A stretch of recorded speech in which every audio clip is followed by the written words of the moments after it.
Hello, my lovely Aquarius. Good morning, good afternoon, good evening. Kung nasaan ka man ngayon, Aquarius, gusto kong batiin ikaw. Welcome back sa aking channels. Sa mga viewers, thank you. Sa mga new subscriber, thank you. At sa mga nag-subscribe, thank you.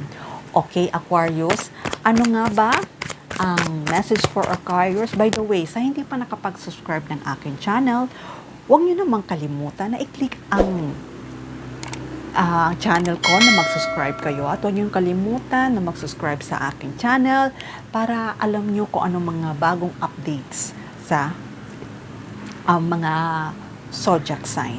Okay, Aquarius, alamin na natin ngayon ang mensahe para sa zodiac sign na Aquarius. Ano nga ba ang mensahe for Aquarius?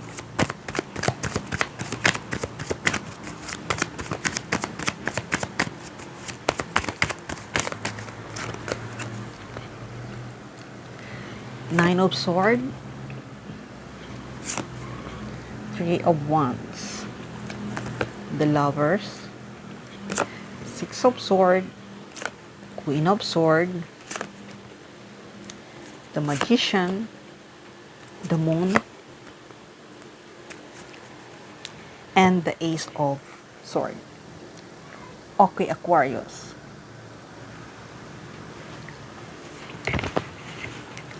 Aquarius, sa nakikita ko ngayon talagang gusto mo ay pawang katotohanan. Ayaw mo na ng mga fake friends o mga fake na tao. Kasi gusto mo ngayon ng katotohanan. Kaya ngayon kung dati ay may mga toxic friends ka, may mga toxic family ka, o may mga toxic na environment ka, sa ngayon ay talagang nagkakaroon ka na ngayon ng boundaries. Talagang umiiwas ka na sa mga kanila. Nagkakaroon ka na ng limitation. Kung dati ay madalas ka na socializing, kung madalas ay madalas ka makipag-banding, pero ngayon talagang nagkakaroon ka na ng boundaries. Talagang minamahal mo na ang sarili mo. Kaya Aquarius, nakikita ko naman na kung ano ang sa ginagawa mo ngayon, ituloy mo lang. Dahil alam ko na gusto mo talaga ma-attract. Gusto mo ma-attract ang mga positive. Gusto mo ma-attract ang mga abundance. Gusto mo magkaroon ka ng maganda. Gusto mo ma-attract yung mga magaganda. Kaya ngayon, nakikita ko na kung ano man yung mga toxic ay alam ko iniiwasan mo na. Kasi ayaw mo na ng past. Ayaw mo na ng past. Gusto mo na mag-move forward. Gusto mo na mag-concentrate sa mga pangarap mo. Kaya kung dati ay talagang nai-stress ka kung anong dapat ang gawin, nai-stress ka sa mga kaibigan mo, nai-stress ka sa family mo, nai-stress ka sa environment mo. Pero nakikita ko naman na ngayon ay talagang may pagbabago. Pero sa nakikita ko na itong dating pag-i-stress mo, itong dating na nagkakaroon ka ng problema na arguments or problems, nakikita ko naman ay sa hinaharap, nakikita ko ay talagang ready ka na na matanggap mo. At nakikita ko na kung tungkol naman sa love life na to, nakikita ko naman kung nai-stress ka, kung nagkaroon ka ng karelasyon na nagpapa-stress sa'yo, na lahat na lang binibigay mo pero hindi ka naiintindihan at wala ka nare-receive. Pero this time ay nakita ko na handa ka na ngayon, handa ka nang harapin, handa mo nang kalimutan ang past. Kasi nakikita ko na kung dati nasaktan ka, nakikita ko ngayon ay handa ka na muling pagbuksan ng puso mo. At itong darating para sa'yo ay ito na talaga ang totoong para sa'yo. Ito na talaga ang mamimet mo na yung tao. Maaaring itong tao na to mamimet mo sa ibang lugar. Kaya kung ngayon ay nagkakaroon ka ng distance sa mga kaibigan mo kasi ayaw mo na gusto mo nang baguhin ang buhay mo, gusto mo na mag-explore naman. Nakikita ko naman na itong gusto mo naman na mamit ang iba ay nakikita ko naman ay mamimit mo itong tao na to. Itong tao na to ay siya na talaga. ito ng tao na to ay siya na talaga ang kamatch mo. Kaya kung dati ay nanggaling ka sa magulong relasyon or mga taong nagkokontrol sa'yo na hindi ka magiging masaya. Itong tao na to na mamimit mo ay magkakaroon ka ng peace. Magkakaroon ka ng peace. At kung dati ay hindi mo naramdaman ang pagmamahal dahil ikaw lagi ang nagigive, pero itong tao na to ay talagang kamatch mo to. Dahil itong tao na to, kung ano ang kung anong binigay mong pagmamahal, ay yun higit pa matatanggap mo. Dahil itong tao na to ay nakita niya sa'yo, kasi itong tao na to ay namamimit mo, naghahanap din ito ng totoong pag-ibig.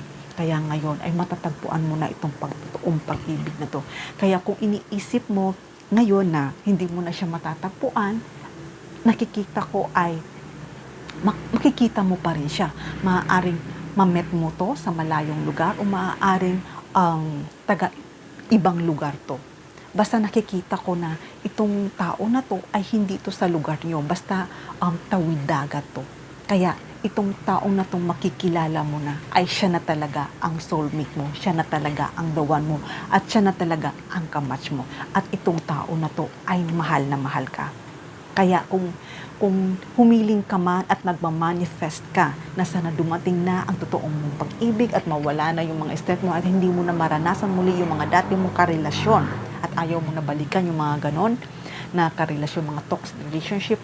Pero this time ay kung ano man yung hinihintay mo at kung ano man ang gusto mo sa isang pag-ibig ay makukuha mo na. Kaya ang masasabi ko sa'yo, nakikita ko rin sa'yo na Aquarius na buksan mo ang puso mo.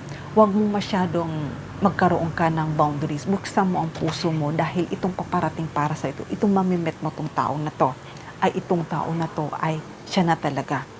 Kaya kung ngayon ay dati nahihiya ka dahil nga nagkaroon ka na hindi magandang karelasyon, pero this time, ito ay talagang totoong tao na to. Ang ibig sabihin ko totoo, hindi to fake, hindi totoong pag-ibig to.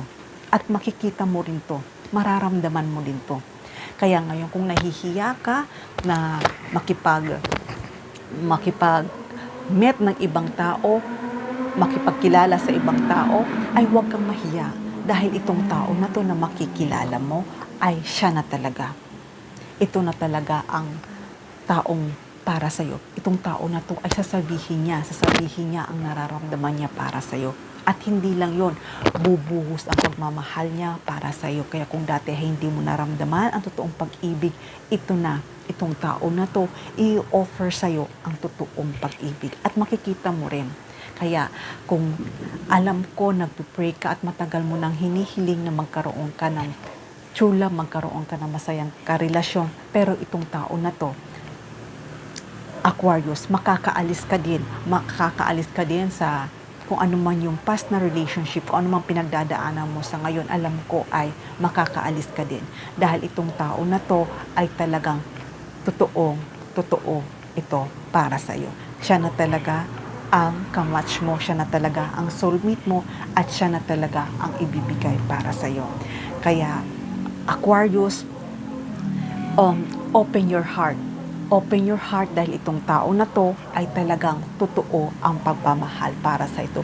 Pure ang pagmamahal niya para sa iyo. At ito ay itong pagkikita yung dalawa, itong pag-meet yung dalawa, isa itong victory, isa itong success. Isa itong success na matatagpuan mo na ang true love mo.